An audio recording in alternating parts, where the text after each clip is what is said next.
తిరుపతి శ్రీ వెంకటేశ్వర వైద్య విజ్ఞాన సంస్థ స్విమ్స్ యూనివర్సిటీలో శనివారం ఉదయం ప్రపంచ అవయవదాన దినోత్సవాన్ని పురస్కరించుకుని అవగాహన ర్యాలీ నిర్వహించారు. ప్రాంగణంలోని శ్రీ పద్మావతి హాస్పిటల్ నుండి వాల్మీకి సర్కిల్ వరకు అవగాహన ర్యాలీని స్విమ్స్ సంచాలకులు మరియు ఉపకులపతి డాక్టర్ ఆర్వి కుమార్, శ్రీ పద్మావతి చిన్నపిల్లల హృదయాలయ hospital director doctor Srinath Reddy జెండా ఊపి అవగాహన ర్యాలీని ప్రారంభించారు. ఈ ర్యాలీలో medical superintendent doctor Ram, RAMO doctor Kotreddy, Sri Padmavati మహిళా వైద్య కళాశాల principal doctor Usha Kalavath, college of physiotherapy principal doctor K Madhavi, college of nursing principal doctor Sudharani, deputy director Prabhavati, gastroenterology విభాగాధిపతి doctor Venkataramareddy, medicine doctor Harikrishna, PRO V Rajasekhar, MSW ఇతర విభాగాధిపతులు, వైద్యులు, ఎంబీబీఎస్ ఫిజియోథెరపీ నర్సింగ్ కళాశాల విద్యార్థులు పాల్గొని ప్లకార్డులు ప్రదర్శిస్తూ కరపత్రాలు పంచుతూ అవయవదాన ఆవశ్యకత నినాదాలతో ర్యాలీ నిర్వహించారు. స్విమ్స్ సంచాలకులు మరియు ఉపకులపతి డాక్టర్ ఆర్వి కుమార్ మాట్లాడుతూ, స్విమ్స్లో స్వచ్ఛందంగా అవయవదానం చేసే వారి కోసం మొట్టమొదటిసారి ఆన్లైన్ రిజిస్ట్రేషన్ ద్వారా ఎన్రోల్మెంట్ చేసుకునే పద్ధతిని ప్రవేశపెడుతున్నానని, అవయవదానం అనేది ఒక వ్యక్తి వారి సమ్మతితో వారి అవయవాలను చట్టబద్ధంగా తొలగించి మరో వ్యక్తికి మార్పిడి చేయడానికి అనుమతించే ప్రక్రియ అని పేర్కొన్నారు. అవయవ మార్పిడి శస్త్రచికిత్సలతో స్విమ్స్ స్థాయిని, ఖ్యాతిని ఇనుమడింపజేస్తున్నామన్నారు. ప్రభుత్వ రంగ సంస్థల్లో ఇలాంటి శస్త్రచికిత్సలు దేశంలో ఎక్కడా జరగలేదని, తొలిసారిగా స్విమ్స్లోనే ఆవిష్కృతమైందన్నారు. 2024 జనవరి నెలలో స్విమ్స్ నందు ట్రిపుల్ ట్రాన్స్ప్లాంటేషన్ విజయవంతంగా జరిపించామని, ఇలాంటి అవయవ మార్పిడి చికిత్సలు భవిష్యత్తులో మరెన్నో జరుగుతాయని తెలిపారు. శ్రీ పద్మావతి చిన్నపిల్లల హృదయాలయ hospital director doctor Srinath Reddy మాట్లాడుతూ, అవయవదానం యొక్క ప్రాముఖ్యత గురించి ప్రజలకు అవగాహన కల్పించడానికి మరియు అవయవదానం యొక్క అపోహలను గురించి ప్రజలకు తెలియజేయడానికి ఈ ర్యాలీ నిర్వహించడం జరిగిందని తెలిపారు.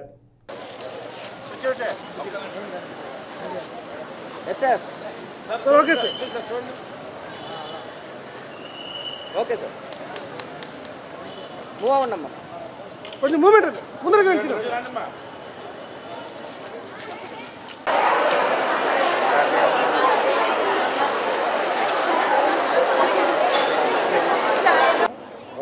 ఓం నమో వెంకటేశాయ. ఈరోజు శ్రీ వెంకటేశ్వర వైద్య విశ్వవిద్యాలయం అవయవదాన స్పెషాలిటీ వారందరం కలిసి ఈ భారత అవయవదాన అవగాహన దినోత్సవాన్ని వైభవంగా నిర్వహించుకుంటూ ఉన్నాం.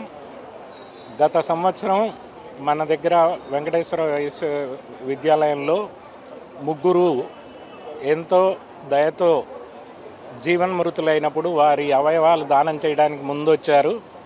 దానివల్ల మనము ఒకరికి గుడ్డ, మరొకరికి కాలేయము, మరియు ఇద్దరికి మూత్రపిండాలు కూడా వాటి నుంచి సేకరించి వాళ్ళకు అమర్చడం జరిగింది.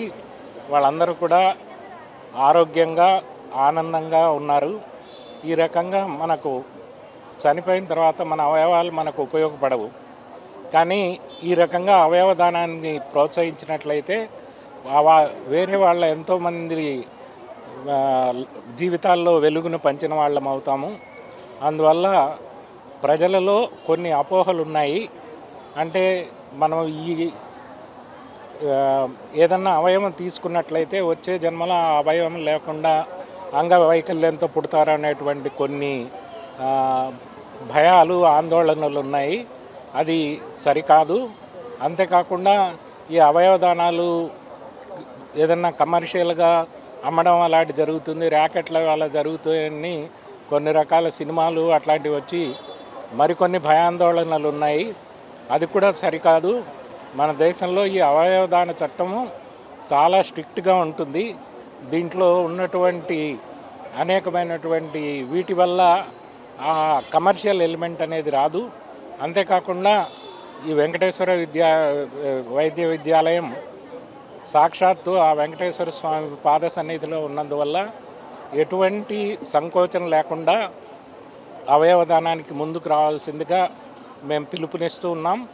అంతేకాకుండా అవయవదాతలకి ఈ జరిగేటువంటి మెడికల్ ఖర్చును కూడా శ్రీ వెంకటేశ్వర వైద్య విశ్వవిద్యాలయమే భరిస్తూ ఉంటుంది. ఆ దృష్టితో ఈరోజు మా దగ్గర ఎవరైతే అవయవదానం చేశారో వాళ్ళ కుటుంబాలకి సన్మానోత్సవం కూడా ఏర్పాటు చేశాం. అందువల్ల ఈ అవయవదానాలు అనేటువంటిది దానాలన్నిటిలోకి చాలా గొప్పది. ఈ రోజంతా కూడా హెల్దీగా ఉన్నటువంటి వాళ్ళమందరం కూడా ఇక్కడ ఆర్గన్ డోనర్గా రిజిస్టర్ చేసుకునేటువంటి సదుపాయం, ఆన్లైన్ రిజిస్టర్ చేసుకుంటే సదుపాయాన్ని ఇక్కడ స్విమ్స్లో కల్పిస్తూ ఉన్నాం. ఈ మంచి అవకాశాన్ని వినియోగించుకొని అందరూ కూడా ముందుకు రావాల్సిందిగా ప్రార్థిస్తూ ఉన్నాం.